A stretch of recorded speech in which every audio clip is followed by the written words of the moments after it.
समी साहब, राजा आमिर अब्बास साहब आ गए हैं, आप उनसे सवाल कीजिए। राजा आमिर अब्बास साहब कनेक्ट हैं। अस्सलाम वालेकुम राजा साहब। हाँ जी, राजा साहब तो मेरे वैसे ही बड़े प्यारे हैं जी, हमारे तो वकील हैं और बड़ा इन्होंने हमें रिलीफ दिलवाया। तो आपको तो बड़ा बड़ा सलाम राजा साहब।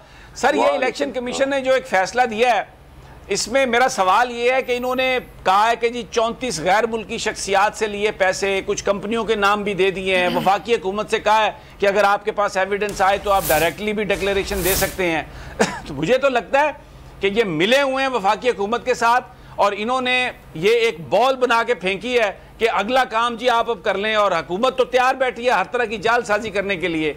मेरे जो एप्रीहेंशन है, do you agree with this? Not at all. I do not agree with your apprehension. किसी भी सूरत में इलेक्शन कमीशन ऑफ पाकिस्तान को किसी किस्म की डिक्लेरेशन देने का कोई इख्तियार नहीं। और नंबर 2, इलेक्शन कमीशन डिक्लेरेशन या एक रेफरेंस मैक्सिमम भेज सकता है वफाकी हुकूमत को, जो कि अल्टीमेटली सुप्रीम कोर्ट में जाया जाएगा फॉर बैनिंग द पार्टी। और जो रेफरेंस भेजा जाता है इलेक्शन कमीशन ऑफ पाकिस्तान की तरफ से, वो इस सूरत हाल में भेजा जाता है कि जब इलेक्शन कमीशन ऑफ पाकिस्तान ये फैसला करे कि ये प्रोहिबिटेड या ममनुआ फंडिंग नहीं थी बल्कि फॉरेन फंडिंग थी। और फॉरेन फंडिंग वो होती है जो कानून में दिया गया है कि किसी भी फॉरेन गवर्नमेंट से या फॉरेन पॉलिटिकल पार्टी से अगर आपकी पार्टी की फंडिंग हुई है, only that can be termed as foreign funding. ये जो प्रोहिबिटेड फंडिंग है, ये पॉलिटिकल पार्टीज एक्ट 2002 में डिफाइन है और इसमें बड़ा क्लियरली लिखा है कि आप सिर्फ किसी इंडिविजुअल से कोई कंट्रीब्यूशन या आप फंडिंग ले सकते हैं। और उसमें भी मजीद ये लिखा है कि अगर कोई कंपनी पाकिस्तान में रजिस्टर्ड है तो उससे आप फॉरेन फंडिंग नहीं ले सकते। और बैरून मुल्क के बारे में लिखा है कि मल्टीनेशनल कंपनी से आप कंट्रीब्यूशन या फंडिंग नहीं ले सकते, जबकि बैरून मुल्क में कहीं ये नहीं लिखा कि वहां पे कंपनी जो बाहर मुल्क में रजिस्टर्ड हो उससे फंडिंग नहीं ले सकते। ये चीज नहीं है। तो ये जो शो कॉज दिया गया है, इसका मतलब है कि सुप्रीम को इलेक्शन कमीशन इस नतीजे पे बड़ा क्लियरली बल्कि क्रिस्टल क्लियरली पहुंच चुका है कि ये फॉरेन फंडिंग नहीं, ममनुआ फंडिंग है। और जब ममनुआ फंडिंग होता है तो जो पॉलिटिकल पार्टी के रूल्स हैं 2002 के, उसका रूल 6 की सब क्लॉज 3 कहती है कि उनको जब्त कर ले आप पार्टी को एक शोकाज नोटिस देंगे और वो जवाब देंगे कि जनाब ये फंडिंग दुरुस्त है या गलत है। तो एक चीज बड़ी क्लियर है और वाज़ेह है इस फैसले से कि इसमें जो फॉरेन फंडिंग का एलिमेंट नहीं है, पार्टी के बैन होने या पार्टी सदर के या इलेक्शन का सिंबल वापस लेने की कोई कार्रवाई नहीं हो सकती। और जहां तक बात हो रही है कि जनाब आर्टिकल 17 आइन के सब क्लॉज 3 की वायलेशन हुई है कि आपने फंडिंग की पूरी डिटेल नहीं दी, उसी में लिखा हुआ है कि डिटेल देंगे एज पर रूल्स।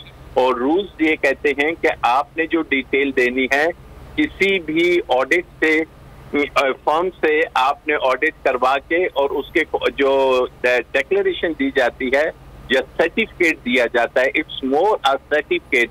और सर्टिफिकेट में लिखा जाता है कि as per my knowledge and believe. तो वो यही कहेंगे कि जी हमारा नॉलेज और बिलीव ऑडिटर की रिपोर्ट है।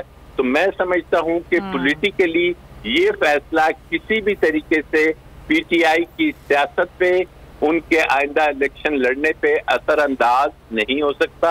और नंबर 2, ये फैसला चैलेंज होगा और चैलेंज होके इसमें मजीद इसके अंदर जो खामियां हैं वो दूर की जाएंगी।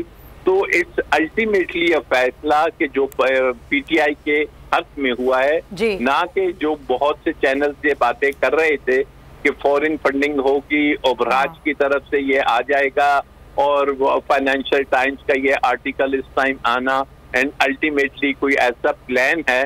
तो वो तमाम प्लान या वो तमाम जो कॉन्स्पिरेसी थ्योरी थी वो बिल्कुल कोलैप्स होगी, जीरो पे आ गई।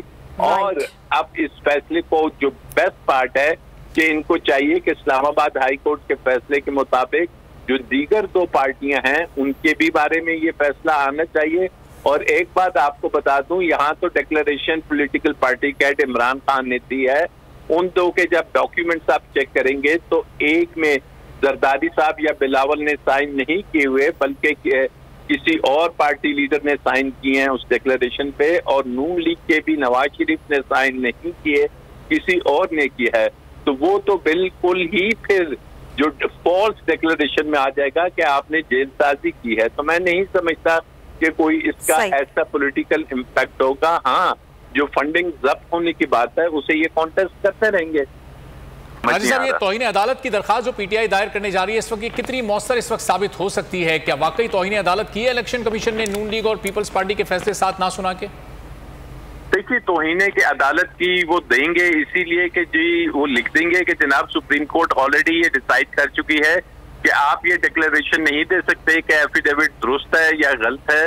आप कहीं ये नहीं कह सकते कि जी आइन के आर्टिकल 17 सब क्लॉज 3 की कोई वायलेशन हुई है। लेकिन इसमें तौहीन अदालत के जो एलिमेंट है उससे ज्यादा अक्सर अदालतें ऐसा फैसला दे देती हैं, जुरिस्डिक्शन में नहीं होता, और जब उससे चैलेंज किया जाता है तो अदालत के फैसले पर मबनी तौहीन अदालत लगाना ये कोई इतना मुझे फ्रूटफुल नजर नहीं आ रहा।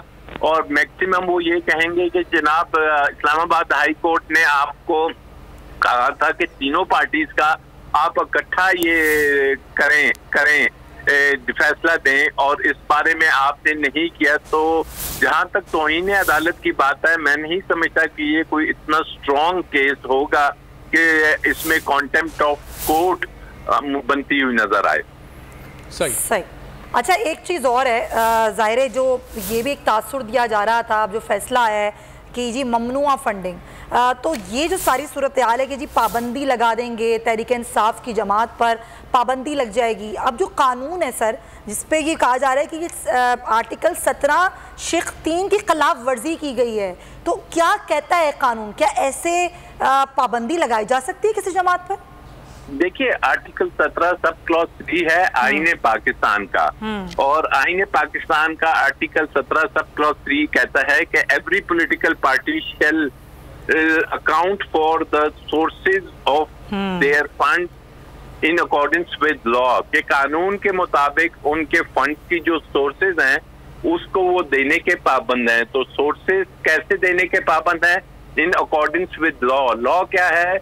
इलेक्शन एक्ट 2002 और इलेक्शन रूल्स 2002, और उसके मुताबिक उन्होंने वो जमा कराए। ये जो अपराध की इतनी बातें हो रही हैं ये भी पीटीआई ने जमा कराया हुआ था, और अदालत इस नतीजे पे पहुंची है कि ये चूंकि आप लेने के मजाज नहीं थे, आप किसी इंडिविजुअल से, हालांकि अदालत शायद इस पॉइंट को नहीं देख सकी कि अगर बैरून मुल्क कोई कंपनी रजिस्टर्ड है तो उससे फंडिंग लेना या डोनेशन लेना जो पॉलिटिकल पार्टीज एक्ट 2002 है उसमें मुमानत नहीं है, मां सिवाय के जो पाकिस्तान में कंपनीज इनकॉर्पोरेटेड है।